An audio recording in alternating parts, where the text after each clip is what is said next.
Hey, what's up? Richard Roseman here, and welcome back to another exciting tutorial. Today we're going to be taking a closer look at the brand new Ultraflares version 1.2 for Adobe Photoshop Plugin. Alright, let's get started. Once you've followed the installation instructions outlined on the Ultraflares product page, launch Photoshop, load an image, and go to Filters, Richard Roseman, Ultraflares. You'll see the Ultraflares version 1.2 interface appear. The first thing you'll notice is that version 1.2 has undergone some cool interface improvements. You can now maximize the interface to full screen with a click of a button, providing you with a much larger preview window. Clicking the button again resets it. Additionally, you can now minimize the browser.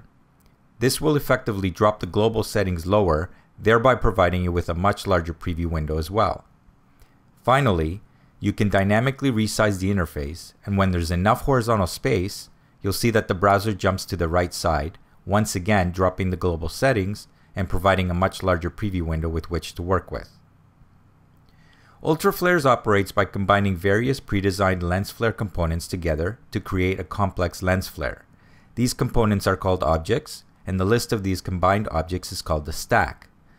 The stack defines the lens flare in its entirety, and due to its workflow, provides non-destructive modification. The stack is the single most important part of the Ultraflares interface, and having a clear understanding of its operation will ensure you get the most out of the software.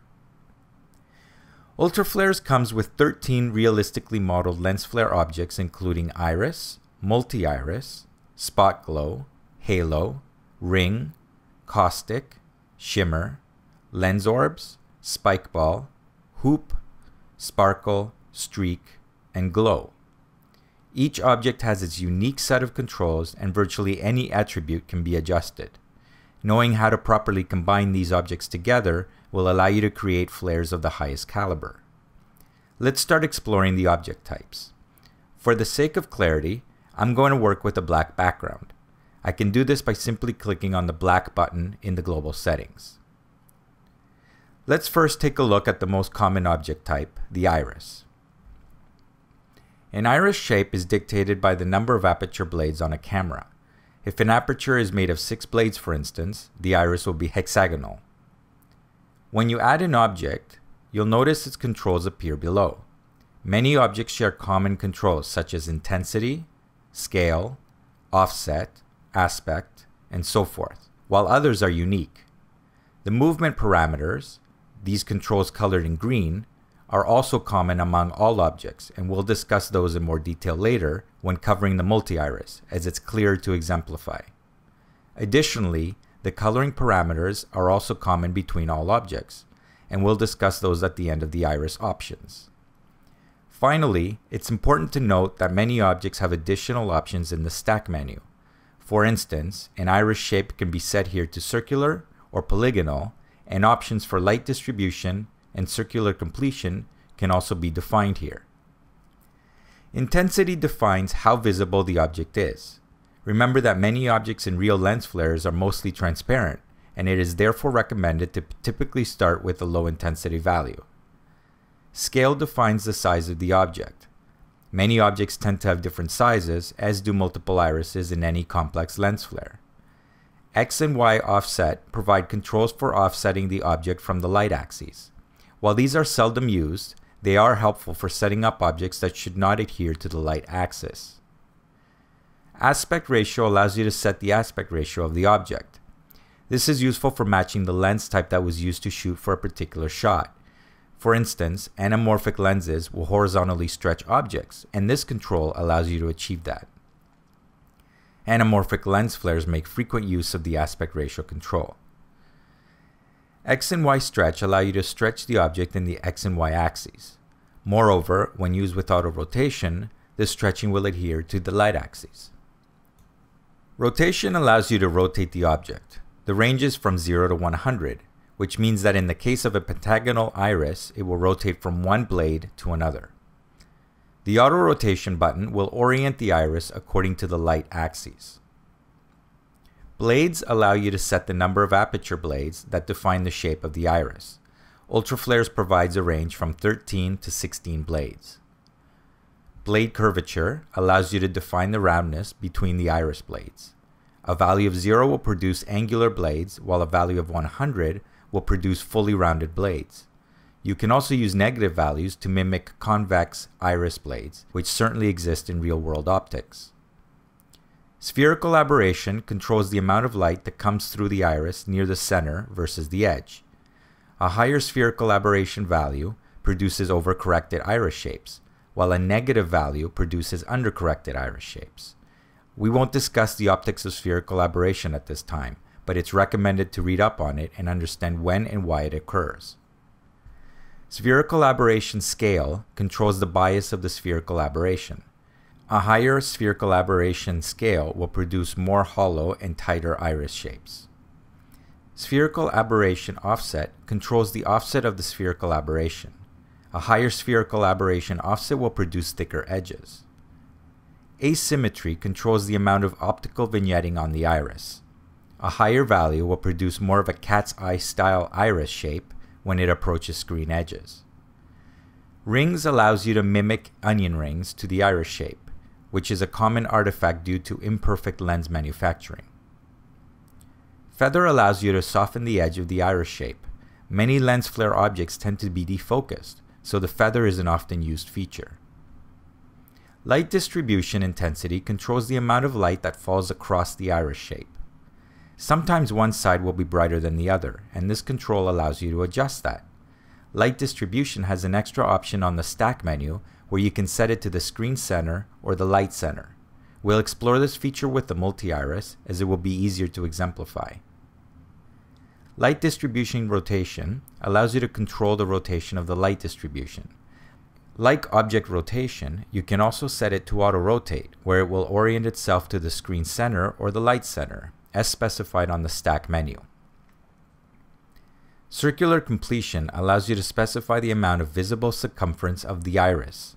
Many lens flare objects are often partially obscured, thereby resulting in pie-shaped elements. This control allows you to achieve that. Circular completion has an extra option on the stack menu where you can set it to the screen center or the light center. Circular completion rotation allows you to adjust the rotation of the circular completion.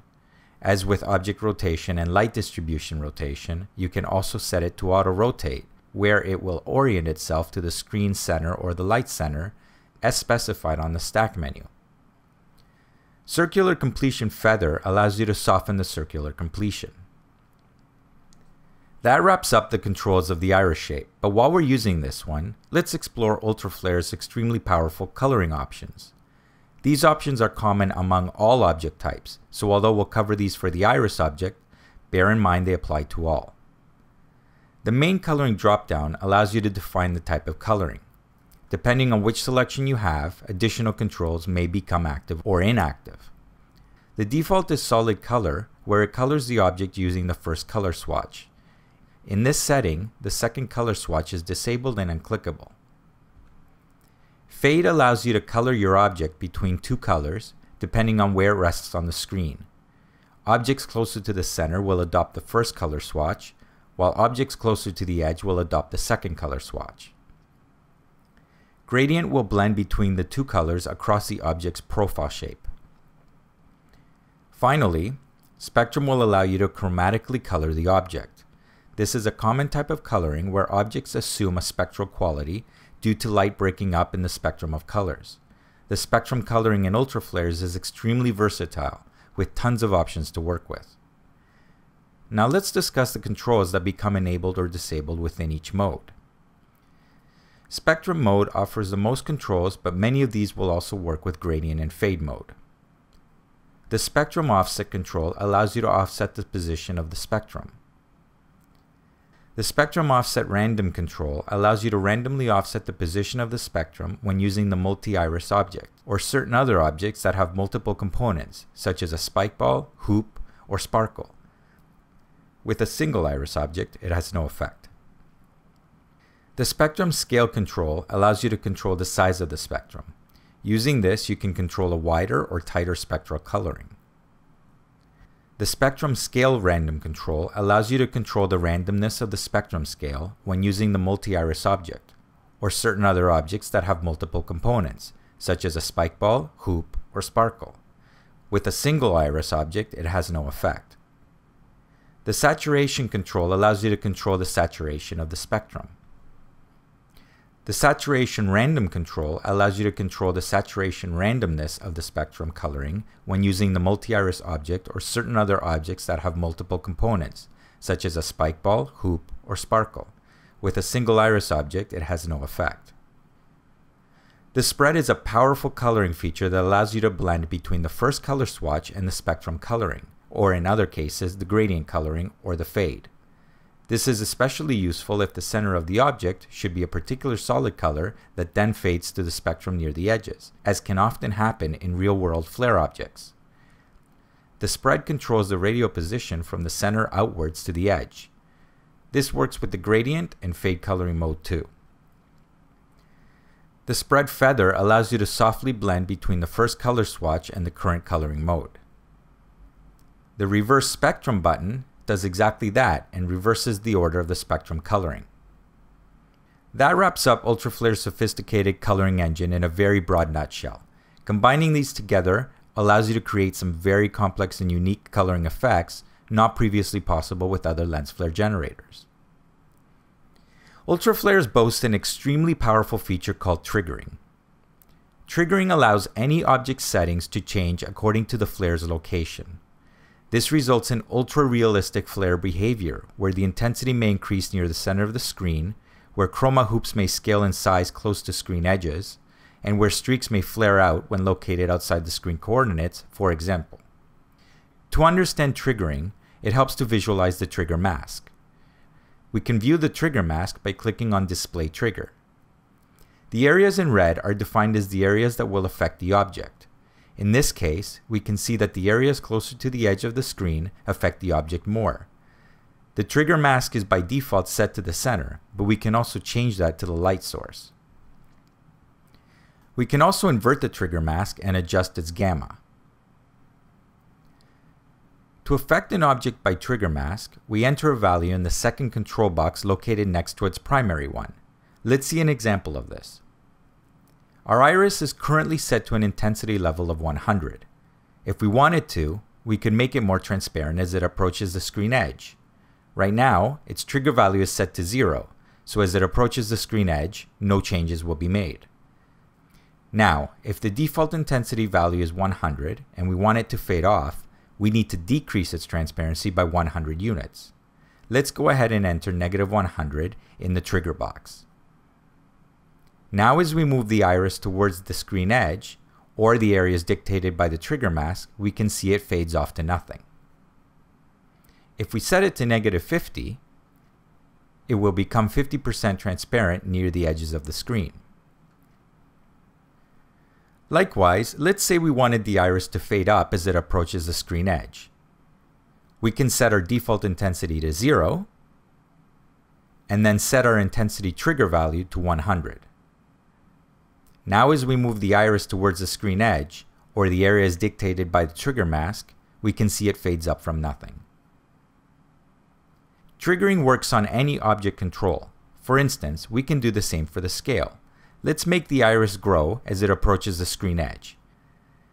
We will set a scale trigger value to 100 units.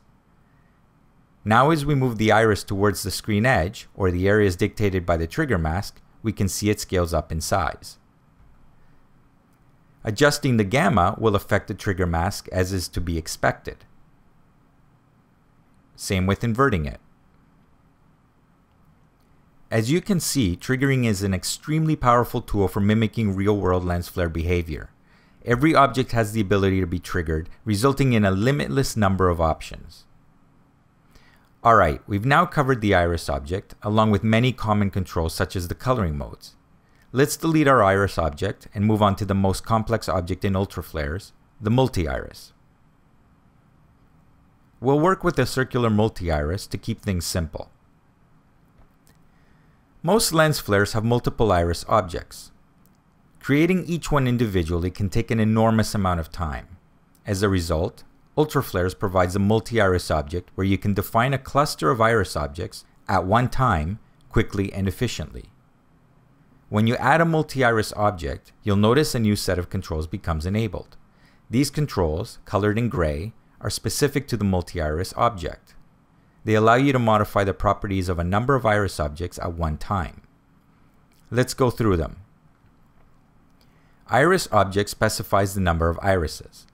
The default is 10, but you can have up to 1,000. While that would be far more than you'd ever need, remember you can combine multiple iris objects to produce even more. Position randomness controls the random position of each iris along the light axis. A value of 0 spaces irises equally apart from one another, while a value of 100 spaces irises 100% randomly in relation to each other. Spread defines how close to one another the irises should be. A lower value will cluster irises closer together, while a higher value will spread them apart. Color randomness controls the amount of color deviation from the first color swatch for each iris. A lower value will produce more similarly colored irises, while a higher value will result in irises with more random color deviation. Intensity randomness controls the amount of intensity deviation from that of the intensity control. A lower value will produce similarly intense irises, while a higher value will result in irises with more random intensity deviation. Most real-world lens flares have varying degrees of iris intensities, so it's important to mimic this for realism. Scale randomness controls the amount of size deviation from that of the scale control. A lower value will produce similarly sized irises, while a higher value will result in irises with more random scale deviation. Offset randomness controls the amount of offset deviation from that of the X and Y offset control. A lower value will produce irises with minimal random offset from the light axis, while a higher value will result in irises with more random offset deviation. Spherical aberration randomness controls the amount of spherical aberration deviation from that of the spherical aberration control. A lower value will produce irises with similar spherical aberration, while a higher value will result in irises with more random spherical aberration deviation. Feather randomness controls the amount of feather deviation from that of the feather control. A lower value will produce irises with similar softness, while a higher value will result in irises with more random softness deviation. Light distribution randomness controls the amount of random light distribution deviation from that of the light distribution control. Light distribution works according to the settings specified in the stack menu. You can have light distribution react to the center of the screen or to the light source. To display the center of the screen, we can click on the Display Center in the global settings. For instance, light distribution set to center will fade the iris as if the light source was located in the center of the screen. We can make this more apparent by increasing the light distribution control. You can see the top left sides fade toward that edge, while those on the bottom right sides fade toward the opposite edge. Now, if we switch the light distribution to light, it will fade the iris strictly according to the light source location. Circular completion randomness controls the amount of circular completion deviation from that of the circular completion control. Just like light distribution, circular completion also works according to settings specified in the stack menu. You can have circular completion react to the center of the screen or to the light source. For instance, circular completion set to center will complete the iris as if the light source was located in the center of the screen. You can see those on the top left side complete towards that edge, while those on the bottom right side complete towards the opposite edge. Circular completion set to light will complete the iris strictly according to the light source location. Seed controls the random number generator. It will reseed the generator, which will result in a new random version of the multi-iris with the currently specified settings. The seed control applies not just to multi-iris objects, but any objects that have multiple components, such as a spike ball, hoop, or sparkle. That's why it's not colored gray. The key to using the multi-iris object properly is to layer them with others. You might have one multi-iris object with tiny irises, combined with another at the end consisting of only 5 larger multi-irises. Don't be afraid to combine clusters together, as this is what makes natural looking lens flares. Congrats, we've just covered our most complex object in Ultraflares. Now that we've wrapped up the multi-iris object, this is a perfect opportunity to take a look at the common movement controls. These work the same way for all the objects. For the sake of clarity, I'm going to delete our modified multi-iris and first add a glow object. The glow will allow us to visualize where the light source lies. Next, we'll add a new multi-iris object. And I'll deactivate our center display. When you add an object, you can modify its movement capabilities. The default movement is set to free, which can be seen in the stack menu. This means the object can move freely in all directions. Sometimes you may want to restrict some objects to move in only one particular axis. For instance, anamorphic lens flares tend to have objects that move predominantly in the horizontal axis only. You can achieve this by setting the movement to horizontal. Now the multi-iris movement is constrained to the horizontal axis only. Likewise, setting it to the vertical will constrain it to the vertical axis only. You can set an object to be locked in place using none. This is meant primarily for light leak elements that should not move. Finally, you can set custom constraints for each axis. We'll go over this afterwards. Let's go back to the free movement and explore the distance control. Distance specifies how distant from the light source the object should be. It will move the specified object up or down the light axis. You can also have negative values here. Sometimes we will constrain an object to horizontal movement, but we also want it to move down the light axis. In this case, we can set the movement lock to horizontal and then use the distance to control to move it up or down the light vector. Now when we move our flare, we can see the multi-iris remains horizontally restricted in movement, but still moves along the light axis. There may be cases where you may want specific movement ranges for each axis. If we set the movement lock to custom, I can restrict the object to move horizontally only 80% and vertically only 40%, for instance. This allows you to meticulously tailor each and every object movement according to specific behavior. Now when we move our flare, we can see the horizontal and vertical ranges are constrained accordingly. As you can see, the Ultraflares movement parameters allow you to configure the behavior of a lens flare in any which way you'd like. The possibilities are endless, thereby allowing you to create complex movement for ultra-realistic lens flares. Let's delete our multi-iris and move on to our next object, the spot glow. The first thing to clarify is the difference between a spot glow and a glow. A glow will always be generated full screen. This means that it's computationally intensive and it slows down performance more than any other object. For that reason, a typical flare should never have more than one glow, and this tends to always be the first one in the stack. A spot glow is a size-dependent glow. This means that Ultraflares won't draw the glow over the entire screen, but only in the section where it lies and only at the size it requires. This makes spot glows much faster to work with. Many lens flares have small, bright light elements. Creating full-screen glows would seriously impede performance when only a small section of the screen is required. A spot glow is perfect for these cases, and it will be generated quite fast. Although the controls are very similar between the two, there are some key differences. For instance, a spot glow has X and Y stretch controls.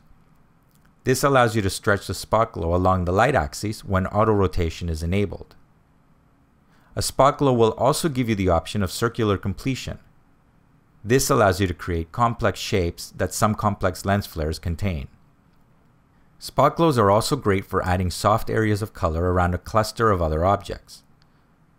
That wraps up the spot glow object. As you can see, it's not a complex object, but as you begin developing your own flares, you'll see it has virtually an unlimited number of uses. Let's delete our spot glow object and take a look at our next one, the halo. A halo object is very similar to an iris, but it is always circular. Additionally, while they share many of the same controls, others are disabled for this type of object. You can also toggle between a halo disc or a halo donut in the stack menu. All the other controls we've already discussed for the iris apply to the halo object in the same way. Let's continue. We'll delete our halo object and take a look at our next one, the ring. Rings are very common lens flare elements. They too share many of the same controls as others, with the exception of thickness and feather. Thickness controls the thickness of the ring, independent of the feather. Feather controls the softness of the ring edge, independent of the thickness. Just like many of our previous objects, rings accept light distribution and circular completion, allowing you to make complex fractured lens flare objects. Additionally, many rings are chromatic, and this can be easily achieved by setting the color mode to spectrum. Moving on, we'll delete our ring and take a look at our next one, the caustic. A caustic object is used for mimicking light that has been distorted due to the spherical shape of the lens. All of the caustic controls are common to the iris ones except for distortion. Distortion controls the blending between a star caustic and a cross caustic. Caustics can often be found in combination with halos. Let's delete our caustic object and explore the next one, the shimmer. Although a shimmer and a spike ball are very similar in appearance at first glance, there are some key differences. The most important one is how the two objects are generated. A spike ball is generated ray by ray, whereas a shimmer is generated as a square block. This means that from a performance standpoint, a large 3-ray light burst will generate much faster using a large spike ball than a large shimmer. These two objects also color the rays differently and have different options when it comes to ray adjustment. In general, a spike ball will provide more options than that of a shimmer, but a shimmer is an easier to work with light burst. Let's take a look at some of the controls for the shimmer object. Width allows you to control the width of each ray. Thicker rays are softer, while thinner rays are sharper. Rays allows you to set how many rays there should be. Angle randomness allows you to set the randomness for each angle of each ray. Intensity randomness allows you to set the randomness for the intensity of each ray. Width randomness allows you to set the randomness for the width of each ray. That's about it. Let's delete our shimmer object and check out the lens orbs. In many instances, camera lenses accumulate dirt. This can be sometimes seen when the light hits the lens and illuminates the dirt. Since the camera focus isn't on the dirt, they show up as defocused irises. Ultraflares provides a lens orbs object for simulating this. It's based entirely upon the multi-iris objects, so they share common iris parameters, as well as the gray-colored multi-iris controls. However, lens orbs do not behave like other objects in the sense that they cannot move. Lens orbs are invisible and are illuminated entirely by the objects in the stack, much like real lens dirt. As a result, lens orbs should be placed last in the stack so that all available objects play a role in illuminating it. The key differences in the controls with lens orbs lies in the X and Y offset. Adjusting any of these controls will offset the lens orbs with tiling, so that we'll never see the start or the end of the lens orbs. Additionally, you'll notice the movement drop-down in the stack menu is set to none, and that is the only option available. This is because lens orbs are locked and do not move along the light axis. Since this object is based on the multi-iris object, we also have the ability to toggle between circular and polygonal lens orbs. You can increase the visibility of the lens orbs in two ways. 1. Increase its intensity. 2. Increase the intensity of the lens flare objects underneath it, particularly that of the glow, which tends to play the biggest role in illuminating the lens orbs. Lens orbs can be colored just like all the other objects, allowing you to color them chromatically like many real-world lens dirt examples. And finally, any of the multi-iris controls will affect it accordingly. Alright, let's delete our lens orbs objects and take a look at the spike ball. The spike ball is one of the most important and often used objects in ultraflares. Virtually every single lens flare contains a spike ball located at the light source. While the spike ball object is extremely powerful, the key to a beautiful, natural, and realistic lens flare is to layer many different spike balls together. The spike ball object shares many of the common controls with most other objects, but also features some new and specific ones. Let's take a look. Width controls the thickness of the rays. This specifically refers to the thickness of the start of the ray, not at the end, as that is controlled with the flare control. Rays defines how many rays the spike ball should have. Sometimes you might want to layer a long, thick 3-ray spike ball with a short, thin 50-ray spike ball. Angle randomness controls the randomness of the ray angle. A value of 0 will produce evenly spaced rays, while a value of 100 will produce randomly angled rays. Intensity randomness will control the randomness of the ray intensity. A value of 0 will produce rays with even intensities, while a value of 100 will produce randomly intense rays. Length randomness will control the randomness of the ray length. A value of 0 will produce rays with even lengths, while a value of 100 will produce randomly long rays. Fall-off controls the way light falls off from the center of the ray to the edge. A value of 0 will produce rays that fall off very softly, while a value of 100 will produce rays that fall off sharply. Flare controls the thickness at the end of the ray. A value of 0 will produce rays that share the same thickness specified with the width control from start to end. A value of 100 will produce rays that start with the thickness of the width control and flare outwards the amount specified by the flare control. Flare randomness will control the randomness of the ray flare. A value of 0 will produce rays with even flares, while a value of 100 will produce randomly flared rays. Spread is a powerful control that defines how much to radially spread out the spike ball.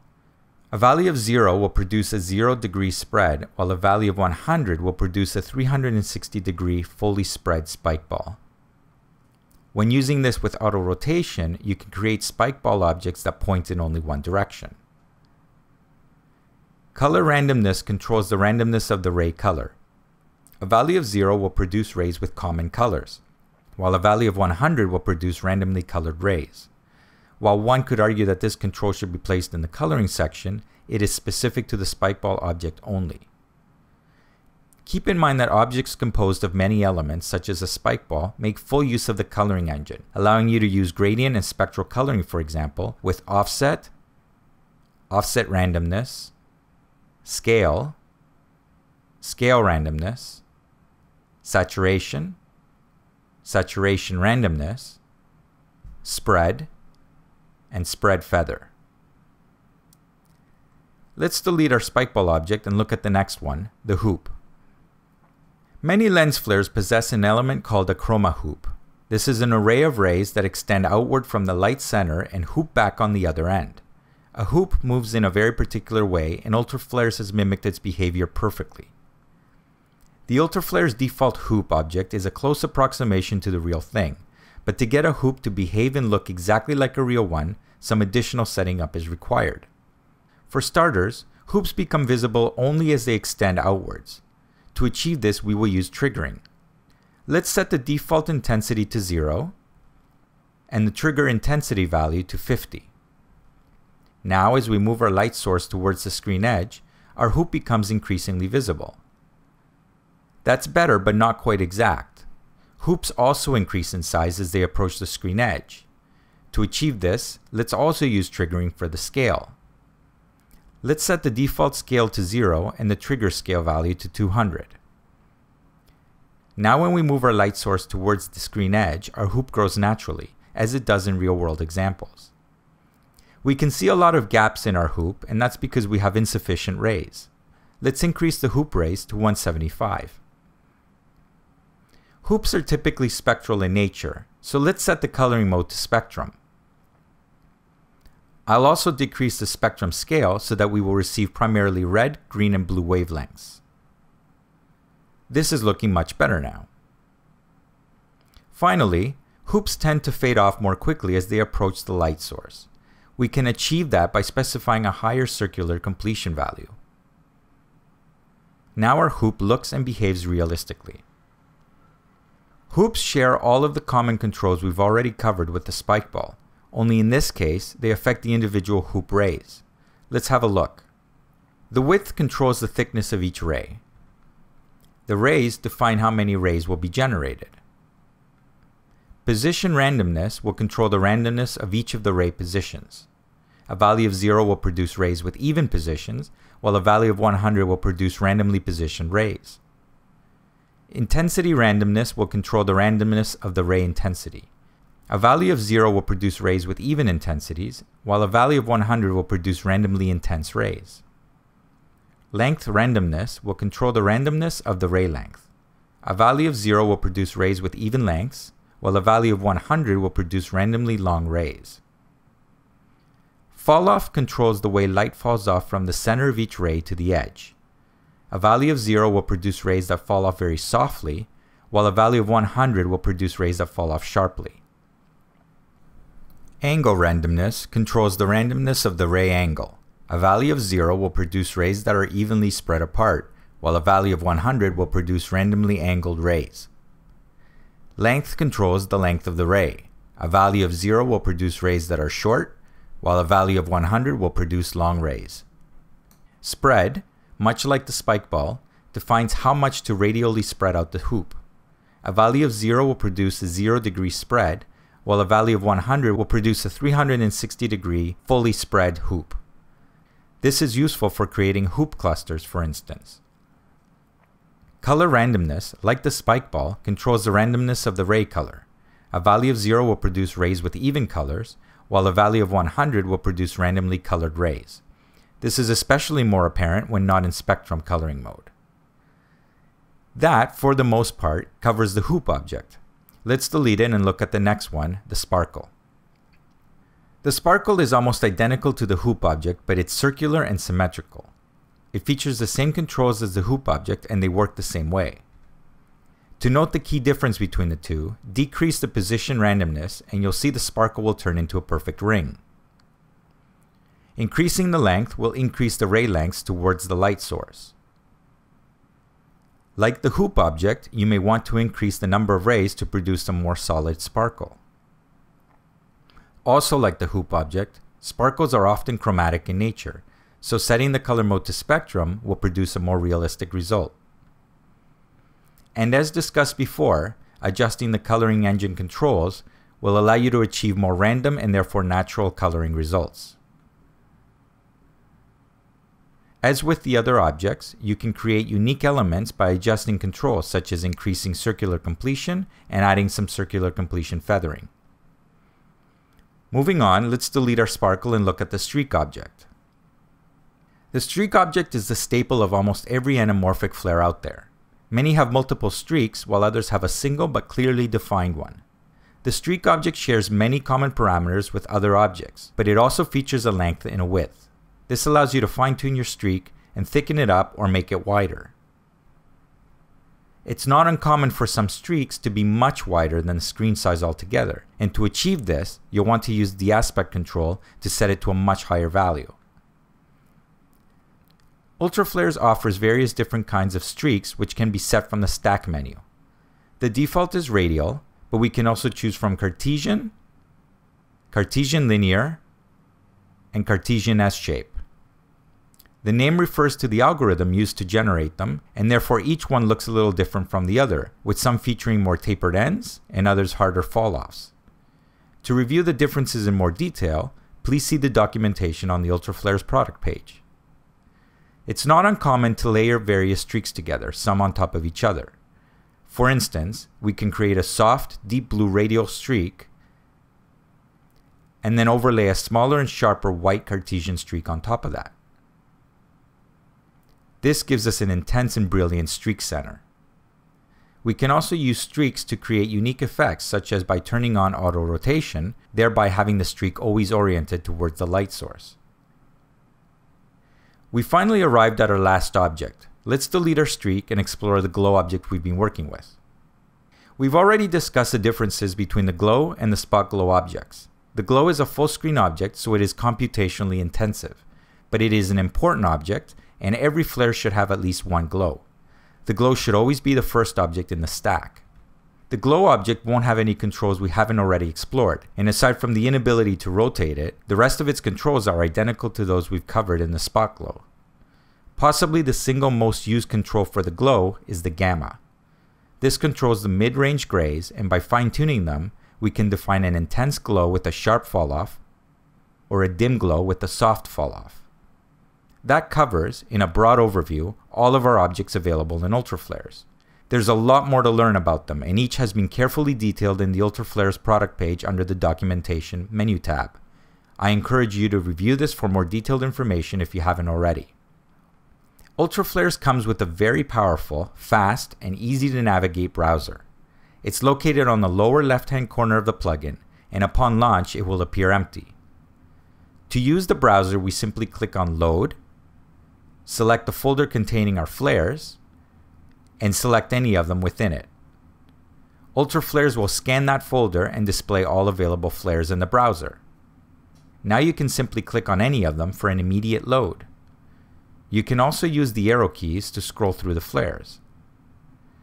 Be mindful because clicking on a flare in the browser will discard any current changes you've made to the current flare.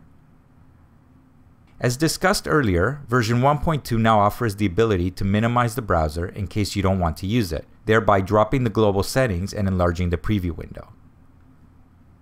The browser is an indispensable feature of Ultraflares, and I find myself scrolling through my collection of available flares for quick previews each time I'm deciding which one to add to a particular image.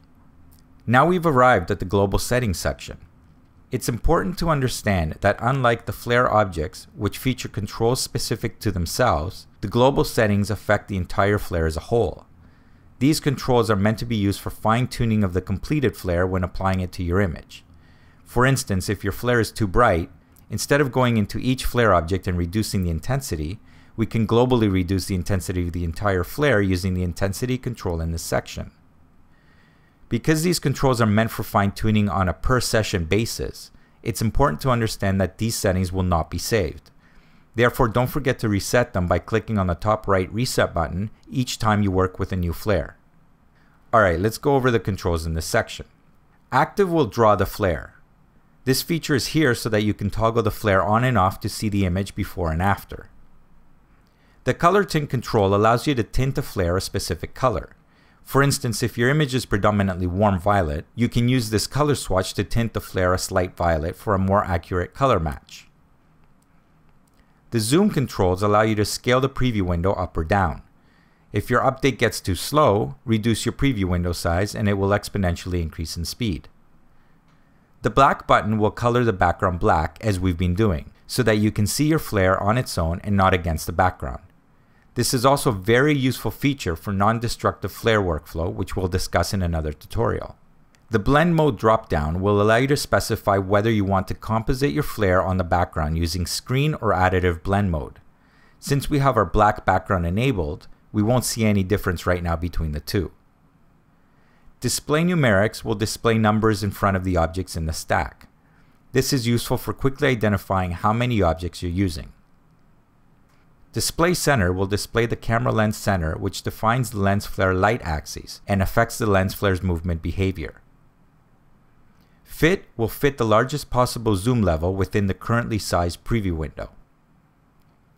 100% will force the preview image to scale to 100%. This is useful for looking at close-up image sections and flare details. The guides drop-down allows you to display various aspect ratio guides over your image. This is useful because sometimes we work with an oversized canvas, which is later to be cropped down. These guides can be helpful to define the actual working space in the cropped area. Position X and Y define the screen position of the flare. If you interactively click and move the flare in the preview window, these controls will update respectively, and the same applies vice versa. Center X and Y allow you to adjust the camera lens center. If we display our center and adjust these, you can see how the center position affects the flare. Intensity will adjust the intensity of the entire flare. Scale will adjust the size of the entire flare. Aspect will adjust the aspect of the entire flare. Rotation will adjust the rotation of the entire flare. Chromatic aberration allows you to introduce chromatic aberration to the entire flare. This means the red, green, and blue wavelengths will deviate from one another accordingly due to lens imperfections. Saturation will adjust the saturation of the entire flare. Ultraflare supports lens textures that behave ultra-realistically for photorealistic flare effects. Lens textures are an incredibly cool feature of Ultraflares, especially in the way that they interactively work with any given lens flare. Due to its complexity, we won't go over this feature right now because there will be a separate tutorial showing you how to set them up and how to use them. Ultraflares also supports matte boxes, which are lens hoods with fins used to minimize lens flare effects. This works by shielding the camera lens from direct sunlight. Ultraflares matte box works the same way. When disabled, moving our flare beyond the extent of the screen will maintain its brightness. When enabled, with the unit specified to a given value in the fade control, moving our flare beyond the extent of the screen will start to dim the flare. Ultraflares has a killer feature where it can sample image intensity and color and adapt the lens flare to match it. To exemplify this, let's deactivate our black background so that we can work with our image. So first we'll move our flare around the image. With sample intensity disabled, the flare remains unaffected. Now let's turn on sample intensity and move our flare around once more. Now we can see that darker areas will dynamically dim the lens flare intensity, while brighter areas will increase it. This makes sense because dark areas would not produce flares, whereas brighter areas would. By default, intensity sampling samples 1 pixel at a time. However, for a smoother result, it's better to average a number of pixels. By selecting a sampling area of 2 by 2, Ultraflares will sample 4 pixels in total and set the intensity based on that average. The same occurs with an even higher sampling area of 3 by 3, where it will sample 9 pixels in total. You can also see now that moving the flare around results in a smoother intensity sampling. Sample color provides exactly the same feature but based on color. Let's move our flare around once more. With sample color disabled, the flare remains unaffected. Now let's turn on sample color and move our flare around once more. We can see the image color will now dynamically update the flare tint color, thereby tinting the flare on the fly. Parts of the image that are orange, for example, will tint the lens flare orange, respectively. This ensures we can get an accurate color match for our flare. The sampling dropdown behaves exactly the same way it does for the sample intensity. You can use both intensity sampling and color sampling together for great results. The global settings are extremely powerful for fine-tuning your flare. As you can see, a great deal of attention has been put towards creating tools that assist you in easily and realistically integrating your flares into your images. We've almost gone through all our features at this point, but there's still one section we haven't explored. That's the stack menu. When working with numerous objects, you'll want the ability to quickly and efficiently move them around within the stack, since their order affects the look of the flare. Ultraflares provides tools for this, and they are located on the stack menu. When used properly, these will assist your workflow and significantly speed up your development. I'm going to set my background back to black so that we can focus on the flare more clearly. Active will toggle between displaying and hiding the currently selected object. This is handy when you may not want an object to be visible in a lens flare, but you don't want to delete it either. An inactive object will still get saved when you save your flare, so that you can always go back to it at some later point. The Object Custom Attribute dropdown toggles between various options for any specific object. We've already covered these, such as toggling between circular and polygonal iris shapes, disc or donut-shaped halos, and various types of streak shapes. Some objects don't have multiple options and you'll only see one. Ultraflares provides blending mode options for your entire flare, but it also provides blending mode options for each particular object. This means that you can blend some objects together additively, while others can be blended using screen mode. This feature is critical for producing brilliant and intense hotspots at the light source where additive mode must be used. Alternately, in areas where too much light exists, using the screen blend mode will ensure overexposure doesn't occur. The Axis Transform dropdown allows you to define the axis movement restrictions and ranges. We have already explored this in some detail. The circular completion axis allows you to toggle between screen center and light source. This works specifically with the circular completion control. The light distribution axis allows you to toggle between screen center and light source. This works specifically with the light distribution control. Reseed will reseed the random number generator for that particular object. An object must depend on some random elements in order to be affected by seeding. Otherwise, no changes will be seen. Clicking on this button is the same as scrubbing through the seed control slider. Delete will delete the currently selected object. Please note that deletions cannot be undone. Duplicate will make a duplicate copy of the currently selected object. It will append copy to the object name, and it will place it at the bottom of the stack. Solo is probably one of the most frequently used features on this menu. It allows you to isolate the currently selected object for a clearer and faster preview. Clicking on another object will isolate that one and show you only the newly selected object. Move Up will move the currently selected object one position higher in the stack. Move Down will move the currently selected object one position lower in the stack. Move to Top will move the currently selected object to the top of the stack. Move to Bottom will move the currently selected object to the bottom of the stack. Finally, the Object Name entry box allows you to rename the object to something more specific. It's important and helpful to name the object according to its color and main visual attributes so that it's easy to locate afterwards. And with that final note, we come to the conclusion of our overview of Ultraflares version 1.2. There is much more to learn about this complex and sophisticated piece of software, so I encourage you all to review the documentation and the Ultraflares product page. I hope you found this tutorial helpful, and I encourage you to check out my other products.